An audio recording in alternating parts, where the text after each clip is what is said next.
All right, how you guys doing? This is your man Bogy, and I am with J.F.E.W in the house. What up, J.F.E.W? What is going on, Captain Bogy and Mustache Mega? That's it. Mustache Mega is joining us. How's it going, Mega? Soy alive. Oh, still alive? Soy alive, yes. Still alive by the grace of God. All right, good. And you still waiting for your hamburger and French fries? I might think about going to Wendy's later. Okay, yeah. That Mega Diner, I don't know. Maybe they just serve robot parts. You know, you can't really eat that, right? I gotta get synthetic oil and a transmission filter. You know how it is. All right. Capacitor on the on my right. Oh, the flux capacitor. Yep, my flux capacitor. All right, ladies and gents. So right here in this episode here, this topic here is going to be led by J.F.E.W. So J.F.E.W, take it away, brother. All right, guys, welcome to the CREW Afterhours. I am your host, Player One, and today's topic was going to be about the Johnny Depp trial, but as you can see, my favorite co-host here decided to do it. We should have come together, and I claimed it first. We could have brought the notes and done a huge notes. Yeah, no notes. I ripped mine up. It's gone. Yeah, no notes. I have something else in my drawer of video game knowledge and tricks and movie galore. And that was the original topic. Yes. Yes. So tonight, I was just thinking about something that I really enjoy, which is horror. Oh! And before I start the segment, I want to say, GB, hope you get better, brother. We miss you here on the CREW After Hours. And Mustache Mega, I am so glad that you're here today. So, today's presentation. Get better, GB. Today's presentation is about one of my favorite villains / superheroes, in my opinion. Cockman? The box ghost? No. Cockman. Well, besides him, because I was actually playing with him this morning, but Cockman? Yeah, but you were playing with him this morning? Yeah, but listen, don't sidetrack me, okay? Sorry. Right, this is a PG show. Jesus. No. Did you not read the sign there? It says after hours. Oh, after hours. That's right. All the kids are asleep. They can go flip themselves for all I care. Yeah. This is our night. Yeah, this is after hours. I had to erase the word before it, which was fucking after hours. So I just erased that, and it's after hours, but it's implied that we can have fun.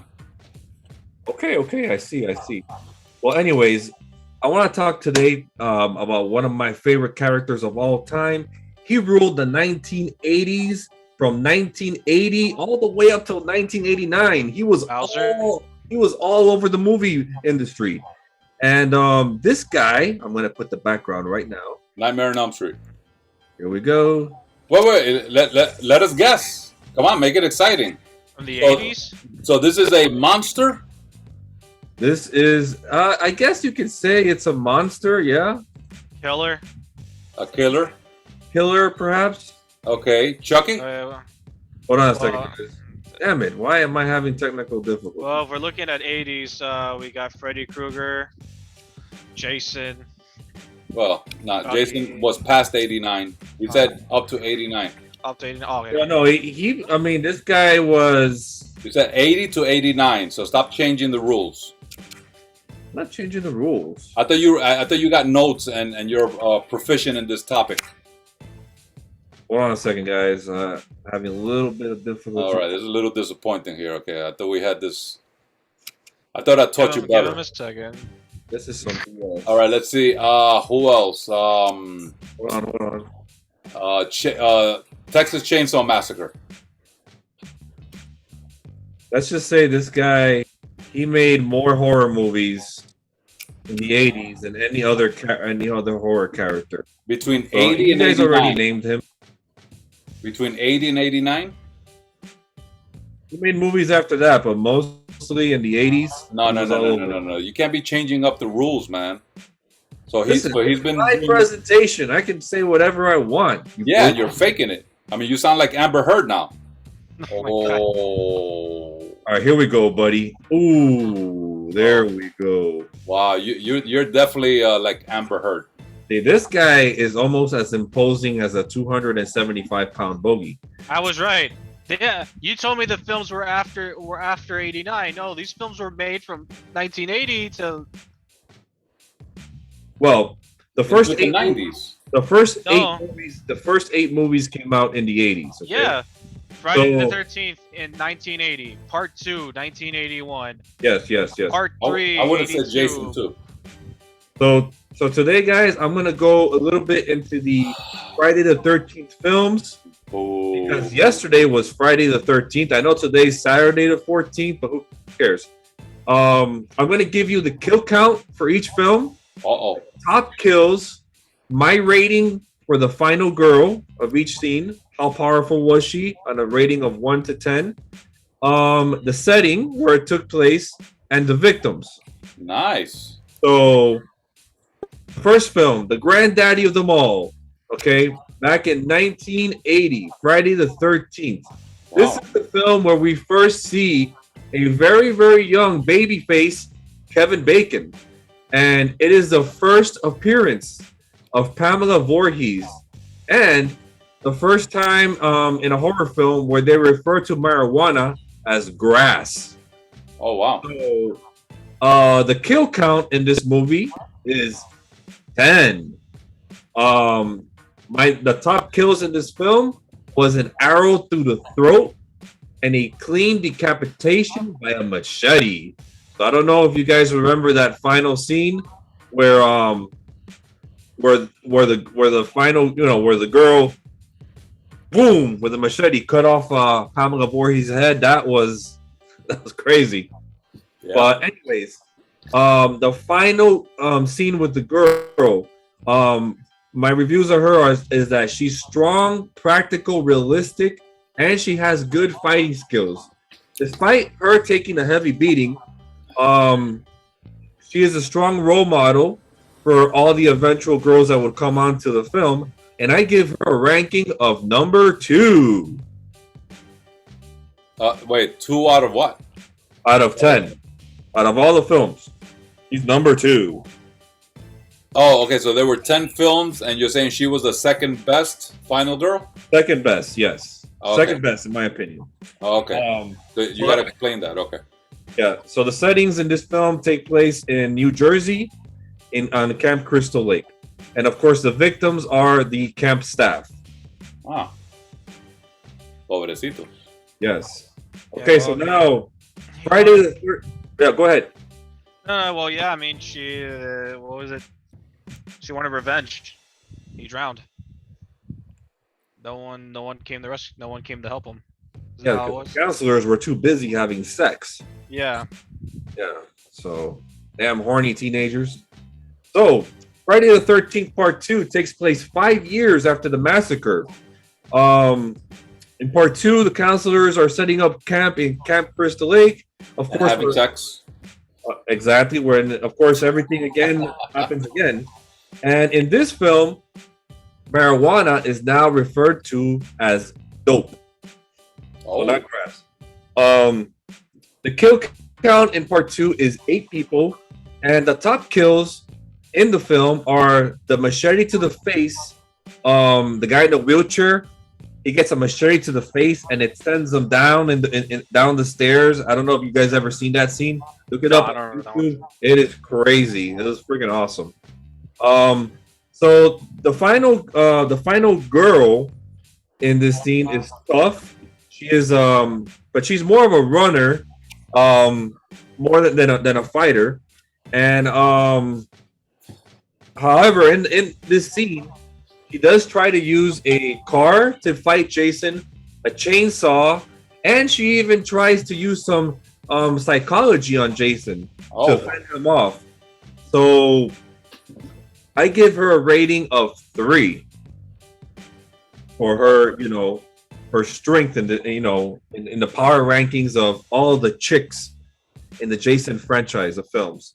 The settings for this film take place in Camp Crystal Lake, of course, and the victims were the camp staff. Because they were having sex. Because they were having sex. So, next film, Friday the 13th, Part 3. Where they didn't learn their lesson from the first two parts. Exactly, because they never learned. They kept on having sex. They kept on having sex. Oh, So, they kept... Megaman, I want you to learn from this. So before you ever have sex, remember, it might end up really bad for you. Yeah, Mega, you know, I know you're still, you know. Well, that's another topic, Bogy. Come on now. All right, that'll be the next my topic. God. Okay. Well, yeah. Anyways, next film, Friday the 13th, Part 3. One of my favorite Friday the 13th films, because this was one of the first films in horror done in 3D.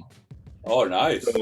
So this one was very, at that time, you know, 3D technology wasn't like, you know, like it is today.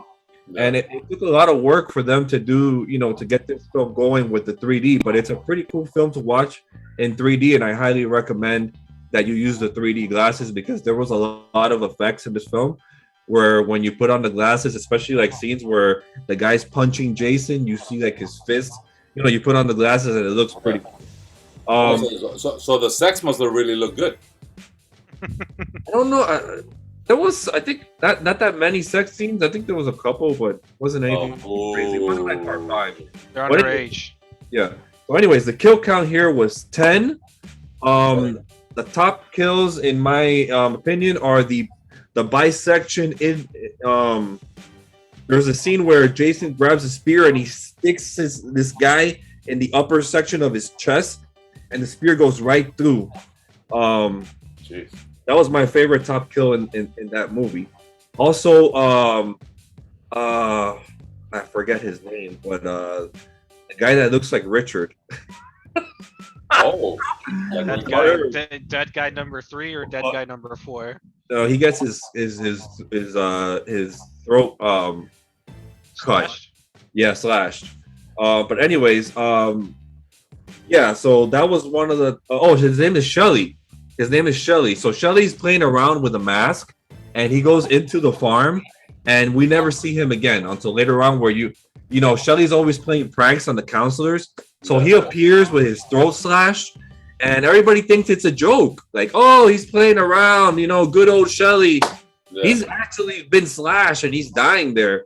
And that's where Jason gets his mask for the first time. And he uses this weapon, the spear, to blast this girl right through the head. Like, with the spear weapon, and it goes right through her eye, and it comes out to the other side. It's a crazy kill, but it was the first time we see him with the mask. So the girl in this movie, she is my number one pick as the badass of all the girls in the films, because she has a strong survival instinct. She has kick-ass kicking abilities. She's fighting Jason throughout the whole film, and in my opinion, she's the best fighter of all the girls. So she does a lot of things to fight this guy off. She goes toe-to-toe with him, and in the end, she even gives him a good swing of an axe to the head, and she actually stops him there. I mean, he doesn't die, but she stops him there momentarily, and we get to the fourth film. So you're saying that the first two films, he was not wearing the hockey mask, but what was he wearing?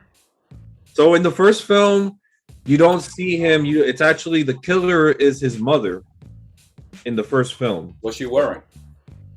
She's Pamela Voorhees. She's a resident of Camp Crystal Lake, and at first she appears to be like a nice lady. Yeah. And in the second movie, what's he wearing? He's wearing a like a sack over his head, like a sack, and he's got like one hole in it to see. Yeah. So that was pretty cool. I liked it. Okay. Cool. Okay, Friday the 13th Part 4. More sex, more weed smoking, and we also get to see, for the first time ever, Crispin Glover in one of his first appearances. He would later go on to appear in the iconic movie Back to the Future. So the kill count in this movie is 13. And some of the top kill for me was when he threw this girl out the window from the second floor, and she landed on top of a car. Also, another one of my favorite kills was the hacksaw to the neck. Jason takes a hacksaw and he just sticks it in this girl's neck, and it's horrendous. It's horrible. Nasty. Okay, so the final girl in this scene is the sister of Tommy. So she helps protects her family, and she also fights pretty well. She gives Jason a pretty good taunting, but it's pretty much her younger brother, Tommy, who stands up to Jason and actually kills Jason at the end. So for the girl, I give her a power ranking of 9, and I give Tommy a ranking of freaking 1+. But he doesn't really count because he's a guy. But I'm just doing the girls. But yeah, Tommy was a badass in this film. He was played by Corey Graves from WWE. Corey Graves, man. Corey Fieldman. How Corey is it? Fieldman, Corey Fieldman was in a lot of movies in the 80s. He was like one of the most busiest childhood actors ever. He was in The Goonies. He was in Stand By Me. Oh, okay. Remember that movie? It was a pretty scary movie. But anyways, the setting of this movie, of course, took place in Camp Crystal Lake, and the victims were camp counselors, youth, and people in the area, which a couple of adults were killed. Having sex. Okay. Yes. All right. Next. To be honest, as much as these films were good, it's just that you go through 4 films of the same exact setting, the same exact scenario where campers are getting killed. I'm over here and having sex.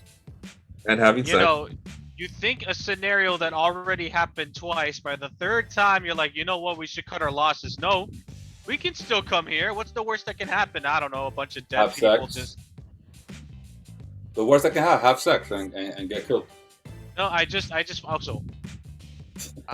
You said he died again. I don't remember most of these films. He died in the second one. He died in all the films. The second one, third one, fourth one. He just keeps coming back to life. Was there ever an explanation as to what the bullshit is with this guy, or is it just plot armor? He's like I would say like an overpowered zombie or something. He just you just can't keep him down. You could slightly stop his maniacal ways of terror, but he keeps coming back for more. I mean, he's not so mystical until part 6. Part 6 is when he turns into like a real monster, because we'll get to it. Save it for when you get to part 6. Okay, so anyways, part 5. Let me guess. Is it at the camp? This one's yes. So this one more sex. Okay. One more thing. Let me guess. It's the camp staff also getting killed, and maybe some adults while they're having sex. Well, this one actually took place in a camp called Pinehurst, and it was a rehabilitation center in Pennsylvania. And most of the people in this film were troubled teens. Now, this film has the most sex of all of the 13 films. Like this movie should be rated X. Oh, I gotta watch that one again. There's a sex scene, a big sex scene, a lot more nudity than all of the other films, and a lot of drugs, and a lot of weed, and a lot of coke, all that stuff. Damn. So, and the reason for that was because this film was the only film directed by a former porn director. And, they brought him in, and he did the film, and he hired some girls to star in this movie, and they look like porn stars. And I mean, it was crazy the nudity that they showed in this film. It was actually a pretty good film. This was the only film, sex. And yeah, a lot of sex. And I think this one has the most kill counts, if I'm not mistaken. It had 19. And the killer in this film wasn't Jason; it was a copycat. What? It was a copycat, so it wasn't really Jason. You'd have to watch it. It's really, really good. One of the craziest kills in this film was when Jason took a road flare and he stuck it in this guy's mouth, and you could see the road flare just firing up in his mouth, and his eyeballs just like popping. It was a pretty crazy top kill.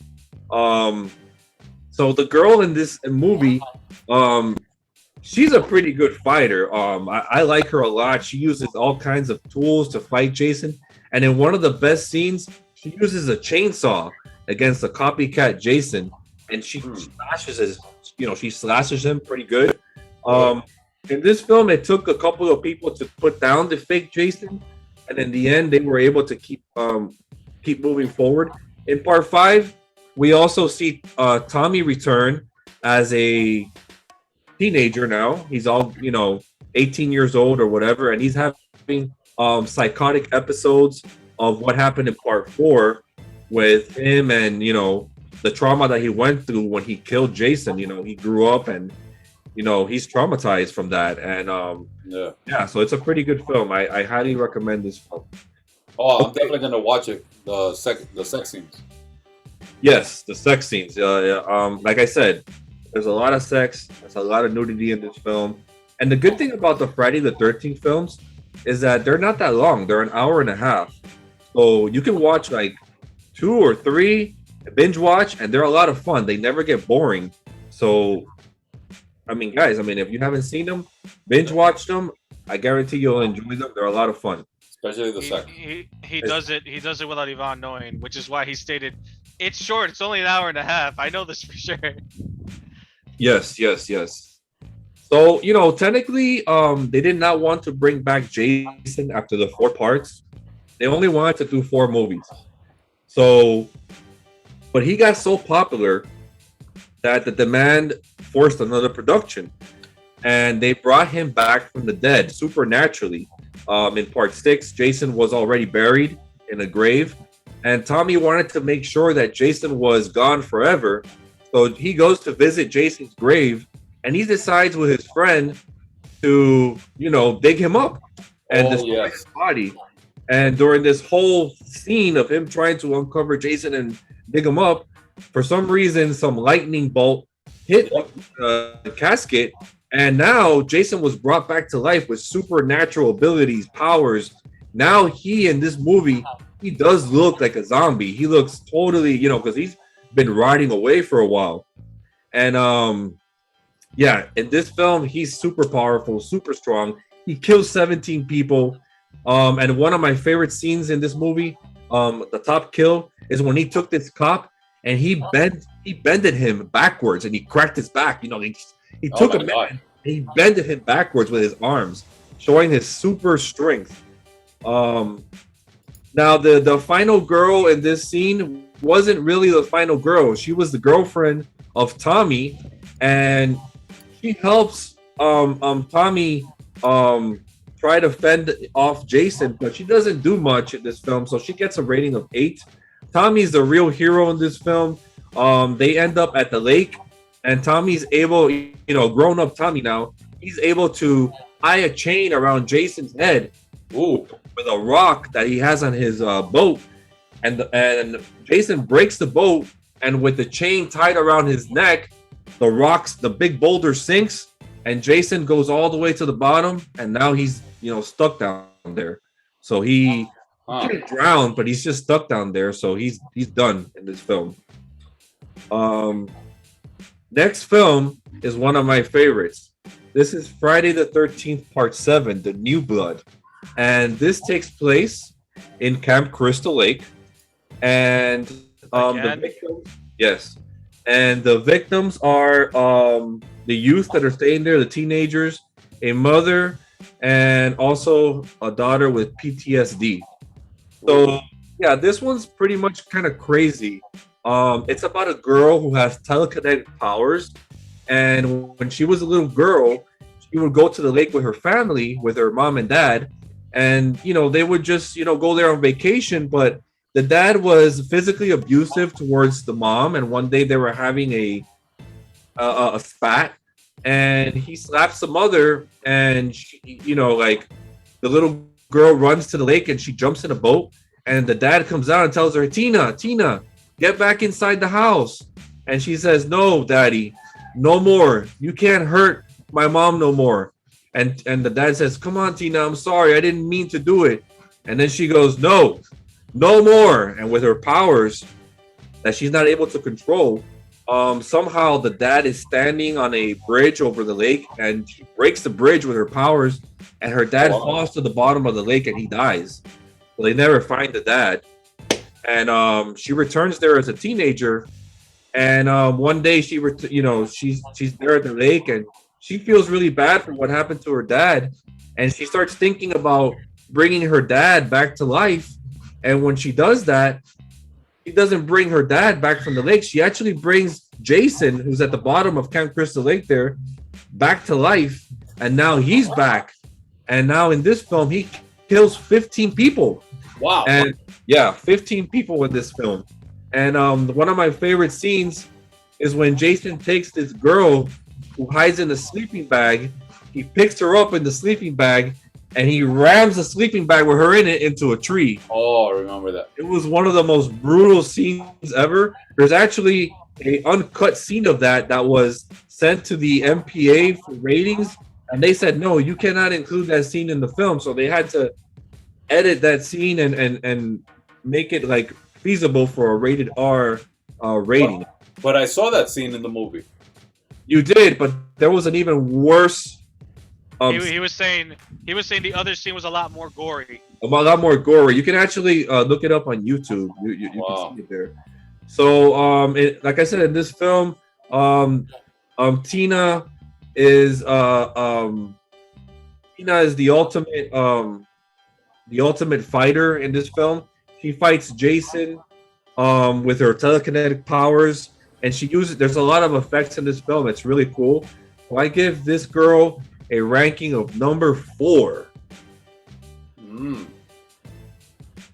Okay, so there are other films in the franchise, but I'm gonna end it at part 8. Okay, this is there's also Jason Goes to Hell. There's Jason X, and there's Friday the 13th Part 9. Very, very good films, in my opinion. A lot of fun to watch. You can check those out. But I'm going to end it here on Friday the 13th Part 8. This is the only film that did not take place in the campgrounds. It actually took place on a passenger ship. And the last quarter of the film took place in Manhattan. Now, originally, they wanted to make this film and they wanted to have it take place in all of New York, but the amount of money that would have cost them was way too much, and they would have gone over budget, so they had to do it this way. But some of the scenes in Manhattan were really cool, but for some reason, a lot of people don't like this film. I like this film. I thought it was cool, and I really liked the scenes when he got to New York.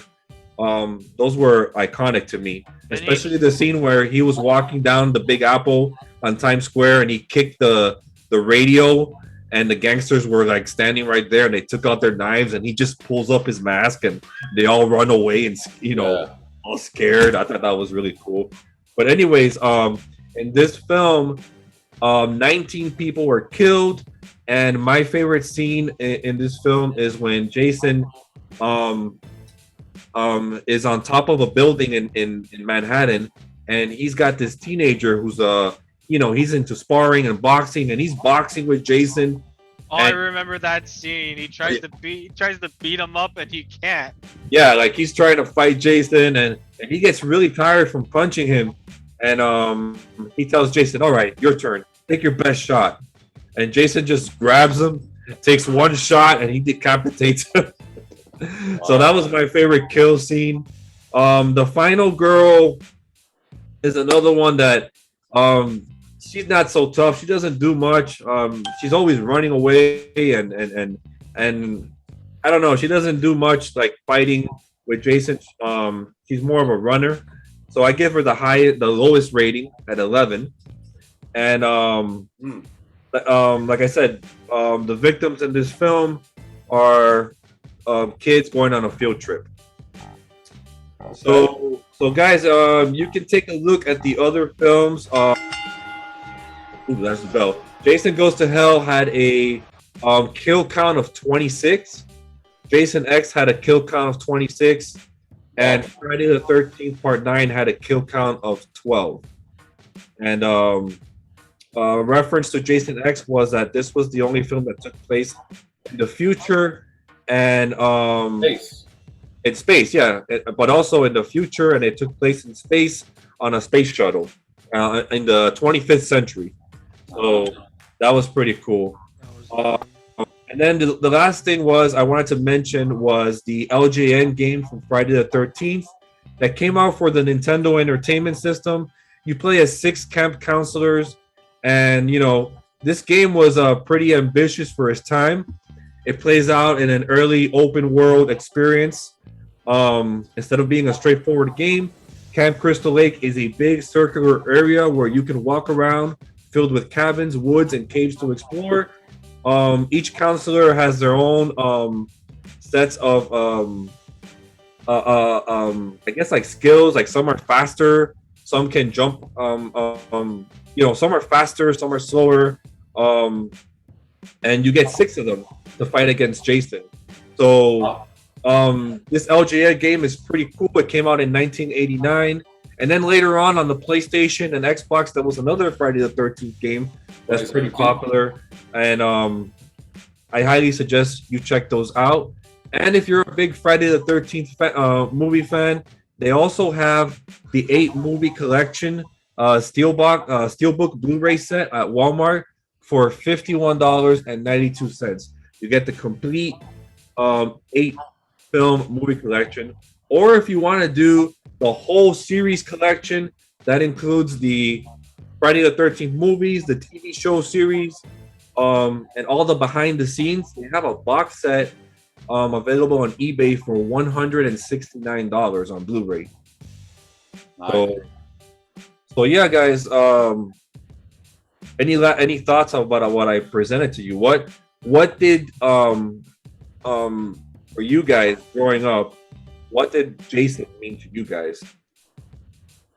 Well, I remember in the 80s was definitely a great time to be a kid because that was for me, the true explosion of horror movies.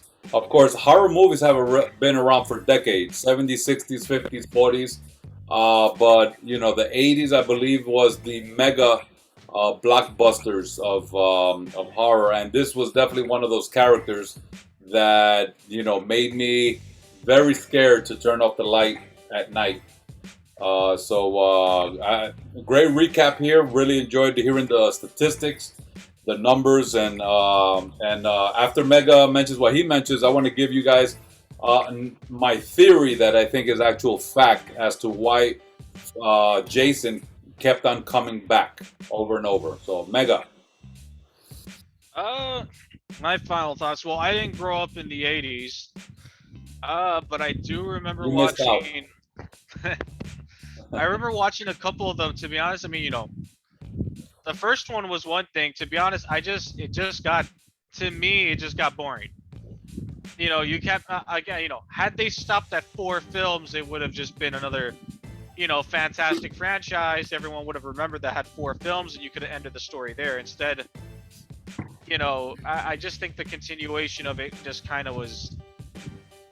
It felt dragged, especially when you keep having the setting in the same exact freaking location every single time. I'm like, if you're looking at it from movie lore, I'm like, come on, you know, something happened here 3 times. Why do we keep consistently having this shit here? I just want to say that I forgot to mention Freddy versus Jason. There's another. Yeah. I was gonna tell you. Well, I didn't say it because I didn't think it was. I didn't say it because I don't think it. I didn't know if it counted. Well, I don't know if it counts, but I definitely. I don't think it does. Does it? It's more of a Freddy film because it was Freddy that essentially provoked Jason to come out. Well, so it's more his film. I will say this that back in, and this is like from talking to a lot of people, I was kind of young to. I couldn't go into the theater and watch that movie in the 80s. I was kind of young, but talking to people and friends and seeing what people talk about these films back in the 80s and 90s, a lot of them would just go into the theater and they would just cheer for Jason and his kill counts. They would just go there as fans, and it was as cheesy could be, but I think that was the lure of it, just to see him kill these people and all the sex scenes and the funny, it was kind of a different time, I guess. And I mean, like I said, I've watched the films and they're a lot of fun. I mean, you can't take them that serious. Like you can't compare it to like what we see today with these high, crazy, like 100, $200 million films. Like they're just a different. You mean because we have better CGI and special effects now?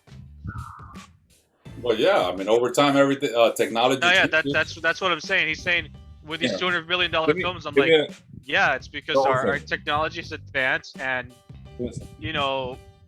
if they don't try using the best for their films, they feel that their films will not be the best because they don't want to go back to the old times. Not to say that the old times suck, but like you gotta go with the trend. If you can use these newer special effects, you gotta use them. Of course, but I'll tell you this: I would not change the experiences that I had with watching, Friday the 13th, Jaws,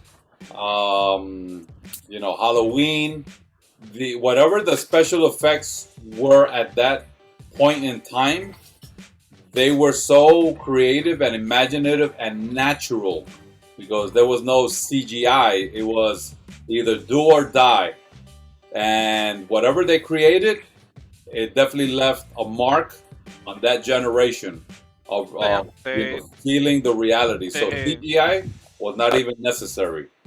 We did better than CGI. It was real. It was real creativity.